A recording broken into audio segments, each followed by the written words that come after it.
बड़ी चीज ये है, जितना भी दलित या ओबीसी या मुसलमान है, ये तीनों जितने भी जहाँ जहाँ बढ़ते बिखरते हैं, ये अपने लिए गड्ढा खोदते हैं। मंच जो है ना, निर्देश की लड़ाई आज के बाद मैं कह दूं आज ब्राह्मणों को, आज से तो मैं हाथ जोड़ती, भाई साहब बहुत गालियां दी, ठीक है, और मैं इस बात के लिए माफी तो कभी मांगूंगी नहीं, क्योंकि आप बेईमान हो, लड़ती रहूंगी, लेकिन मेरे ये 2 साल 24 तक इन नेताओं की अकल ठिकाने के लिए लगे रहेंगे और लगती रहूंगी। और लट गैंग की जल्दी से घोषणा करने वाली हूँ इसी मन से कल, और सारी लट गैंग की औरतें यहाँ आएंगी। नेताओं की अकल ठिकाने? दलित नेताओं की? यस, दलित नेताओं की, जो ये लुटेरे हैं, हमारे वोट के लुटेरे, जनरल सीट पर आने वाले लोग नहीं है, क्योंकि वो तो ये कहते भाई मैं तो जनरल से हूँ, कोई दो नहीं दे दो, उनकी कोई फाउंडेशन नहीं होती। लेकिन यहाँ पर चेहरा दिखाया जाता है, ये तेरा आदमी देख तेरे जैसा है, दे दे इसको वोट, ये तेरा भाई है, और वो दिखा करके भोला बन करके लूट के सारा लेके झोली में वहाँ ले जाकर डाल देता। आपकी लड़ाई लड़ तो रहे संसद में, कहाँ लड़ रहे हैं? कौन सा? मुझे एक नेता का नाम बताओ जो बोलता हो,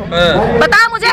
अभी शीतकालीन सत्र जारी है, बताइएगा कि मुझे कौन सा नेता बोला है। अगर ये नेता नहीं बोलेंगे ना, तो ये समाज जागरूक होकर सबसे पहले इनके घरों में घेराव करेगा। सबसे बड़ी चीज ये है, सारे नेता ये कहते हैं सब एक हो जाओ, सब एक हो जाओ, और जो नेता ये कहता ना सारे एक हो जाओ, उसके पीछे 5 लोग नहीं होते, वो आपकी बुलाई हुई भीड़ से कहता सारे एक हो जाओ। वो इन भाई साहब की मेहनत तक इनके बनाए हुए मंच पर चढ़ के कहता कि सारे एक हो जाओ। यही तो राजनीति है ना, यही तो राजनीति है ना।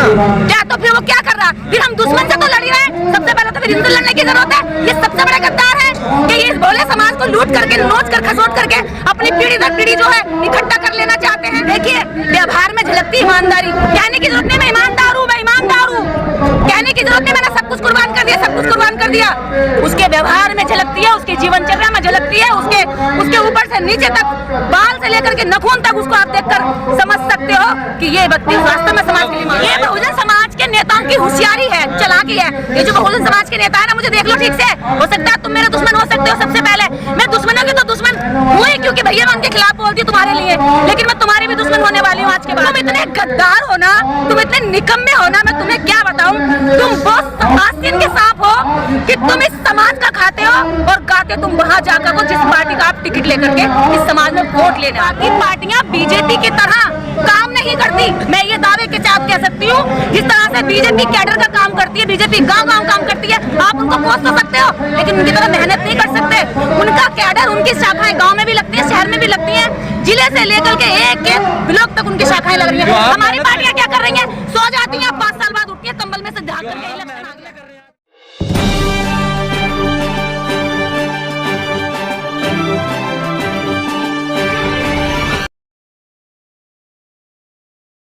मिलेगा सम्मेलनों से या फिर ऐसे ही 1-2 दिन बोल बाल के चले जाओ? देखिए, इस बार पूरी कोशिश है कि समाज के लिए कोई अच्छा और ऐसा रास्ता निकाला जाए जहां से समाज की लड़ाई को मंजिल मिले। तो प्रयास तो आज का पहला दिन है, कल देखते हैं, कल समीक्षा मीटिंग होगी, लास्ट में क्या निर्णय लिया जाएगा। लेकिन लोग नहीं आए हैं, सबसे बड़ी दिक्कत यही है। ऐसा नहीं है, लोग आए हैं। आज 6 दिसंबर है और आपको पता है बाबा साहब डॉक्टर अम्बेडकर के प्रति लोगों में कितनी श्रद्धा है, और अभी श्रद्धा है इसलिए यहाँ लोग नहीं है। यहाँ अधिकारों की लड़ाई है और वहाँ वो श्रद्धाओं के कार्यक्रम कर रहे हैं, समझ रहे ना आप। तो वो पारंपरिक कार्यक्रम करते चले आ रहे हैं, इसलिए उन्होंने जो है वो कार्यक्रम वहाँ आयोजन किए हैं। स्टेट लेवल पर हुए हैं, डिस्ट्रिक्ट लेवल पर है, गाँव लेवल पर है, और तहसील लेवल पर प्रोग्राम हो रहे हैं। तो वो अपने कार्यक्रमों को वहाँ कर रहे हैं, इसलिए आज यहाँ तक लोग नहीं पहुँच पाए।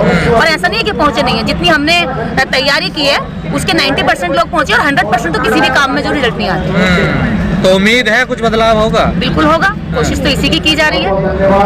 और मुझे लगता है कि आज का जो कार्यक्रम है, ऐसा पहली बार मंच लगा है जिसमें किसी भी ना बैनर का नाम है, ना किसी संगठन का नाम है, ना किसी पार्टी का नाम है, ना किसी पार्टी के मुखिया का नाम है। और ऐसा पहली बार हुआ कि इतने सारे संगठन एकजुट होकर के किसी एक नाम के या किसी एक आंदोलन के बैनर तले बैठ गए हैं आकर, वरना हमेशा संगठनों की लड़ाई ये रहती है। यही वजह है क्या, किसी का बैनर नहीं है, इसी वजह से दिक्कतें आ रही हैं आपके प्रोग्राम में? इससे पहले भी 5 दिन पहले प्रोग्राम हुआ, वो भी फ्लॉप हो गया, ये भी फ्लॉप भी समझो। नहीं, वो तो किसी पर्टिकुलर बैनर के तले था, वो तो एक अपने आप में एक क्या कहते हैं लोकप्रिय व्यक्ति रहे हैं, तो वो तो उनका अपना प्रोग्राम था।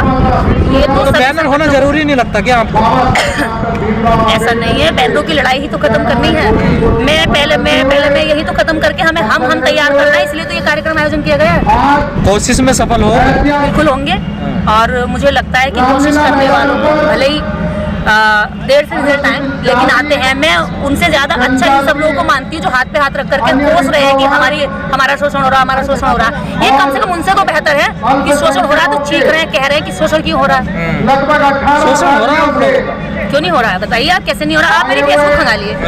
कहते हैं कि जातिवाद नहीं, जातिवाद तो है नहीं भाई साहब, जातिवाद कभी जड़ से खत्म हो गया है। उसी समय मैं कहती हूँ जातिवाद खत्म हो गया है तो आप देश के अंदर फिर कोई किसी की जाति ना पूछे, केवल नाम पूछने पर जातिवाद क्यों खत्म करना चाहते हैं आप लोग?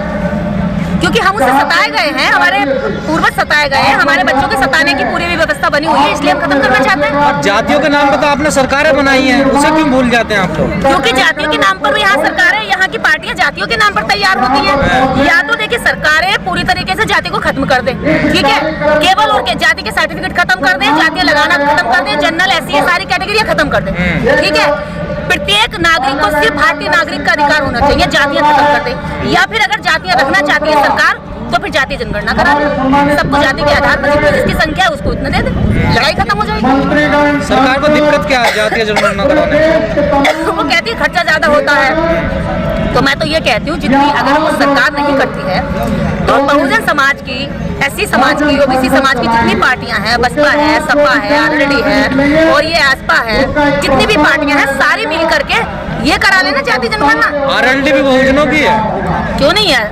क्या आप जाट को या गुजर को आप क्या मानते हो? वो क्या कहते हैं, ब्राह्मण है क्या है? वो उस व्यवस्था से लात मारा हुआ नीचे का शूद्र है ना वो तो, लेकिन वो मानता नहीं अपने आप को। ये नहीं मानता, यही तो कारण है कि वो आज भी गुलाम है, यही तो कारण है कि वो आज भी उनकी ढाल बना हुआ है। जब उन्हें दलितों को मरवाना होता है, मुस्लिम को कटवाना होता है, हिंदू मुस्लिम दंगा कराना होता है तो यही मार्शल को उनको इस्तेमाल किया जाता है, इनकी लाठियों को इस्तेमाल किया जाता है। यही शोषण करते हैं, देखा होगा आपने। बिल्कुल, तो ये मैं इनसे कह देना चाहती हूँ कि वास्तव में जो व्यवस्था बनी हुई है ना, सबसे ज्यादा उनकी नजर में नीच तो आप ही हैं। हम तो व्यवस्था से बिल्कुल बाहर के लोग थे। मैं कहती हूँ कि देश की महिलाएं व्यवस्था से बिल्कुल बाहर थी, बड़ी व्यवस्था से बाहर है। महिलाओं को किसी भी बड़ी व्यवस्था के कोई से भी पायदान पे नहीं रखा, ठीक है, तो मैं तो खुद को ये मानती हूँ कुछ व्यवस्था के मैं अंदर नहीं थी। दूसरा ना SC को रखा है, तीसरा ना ST को रखा है। तो अगर चौथे पायदान पर सताने वाले लोग थे, जिन पर लाठियां चलाई जाती थी, जिनको बैल की जगह हल में जो है इनको जोता जाता था, ये वही शुद्ध तो है जो आज अपने आप को जो कहते हैं भाई मैं एलार हूँ, मैं लोधे राजपूत हूँ, भाई मैं जाट हूँ, मैं गुर्जर हूँ और मैं ये हूँ, मैं फलाना हूँ, मैं ढिमाका हूँ। लेकिन अगर तुम्हारी वर्ण व्यवस्था में गिनती है तो तुम सिर्फ शूद्र हो, नीच हो उनकी नजर में। और उनका धर्मशास्त्र यही कहता है। जी आपको लगता है 1% को छोड़ दिया जाए, यादव, गुर्जर, सैनी, ठीक है, तुम्हारे इनको कोई मतलब है मिशन उसन अम्बेडकर बाबा साहब आरक्षण अधिकार से कोई मतलब लगता है? अरे ये इनका इतना ओछापन है ना, ये दूसरों के पूर्वजों के आगे हाथ जोड़ रहे हैं, माथा रगड़ रहे हैं, इनके माथों में गड्ढे पड़ गए लेकिन इनकी मन्नतें पूरी नहीं हुई। लेकिन ये अभी तक अपने पूर्वजों को नहीं जाते, उन्होंने अपने पूर्वजों का देवी देवता बना करके महिमा मंडन करके इनसे पुजवा दिया। लेकिन अभी ये अपने देवी देवता जो इनके असली हैं, जो इनके पूर्वज हैं, ये अभी तक उनको पढ़े भी नहीं है। तो ये जो समाज है ये तो बहुत पीछे की ओर है और पीछे सोचता है भेड़ समाज है, भेड़ की तरह चलता है। किसी ने कह दिया इस वाले पीर पे जाकर चादर चढ़ाने से मन्नतें पूरी हो जाती हैं, तो ले ले चादर, चाहे माँ गधे की मैयत क्यों ना है। किसी की आस्था है ना, आप उसको कैसे? अरे आस्था का क्या मतलब होता है? मैं ये कहती हूँ अगर आस्था है तो आप सच्चाई में आस्था रखो ना, आप इस बात में आस्था रखो कि अगर आपको दर्द है तो मैं भी आहत होना चाहिए। केवल पत्थरों पर बात करने से क्यों आस्था आहत होगी है? अगर कोई झूठ मानना चाहता है, अगर कोई व्यक्ति कहता है मैं झूठ में ही विश्वास रखता हूँ, तो और कोई कौन होता है उसके झूठ को गलत बताने वाला? हाँ, बिल्कुल सही सवाल किया आपने। झूठ से यहाँ पर व्यक्ति विशेष का कोई लेना देना नहीं है। झूठ मानने के पीछे यहाँ पर 85% लोगों का अधिकार खाया जा रहा है। आपका यदि व्यक्तिगत मामला है कि आप कोई किसी झूठ को मान रहे हैं तो वो व्यक्तिगत हो जाता है, लेकिन जब वो प्रपंच रच के षड्यंत्र के तहत उस नर्क में झोंक करके उनके अधिकारों को खाया जा रहा है तो तब ये बहुत जरूरी हो जाता है कि सामूहिक रूप से उसको छोड़ा जाए, उस अवस्था से ऊपर उठकर इंसान की वैल्यू मानी जाए। अरे हम तुमको पूछते पूछते बरस हो गए, हमें कम से कम इंसानियत की वैल्यू तो दे दो। अभी भी ये समाज अपनी बेसिक नीड्स की लड़ाई लड़ रहा है।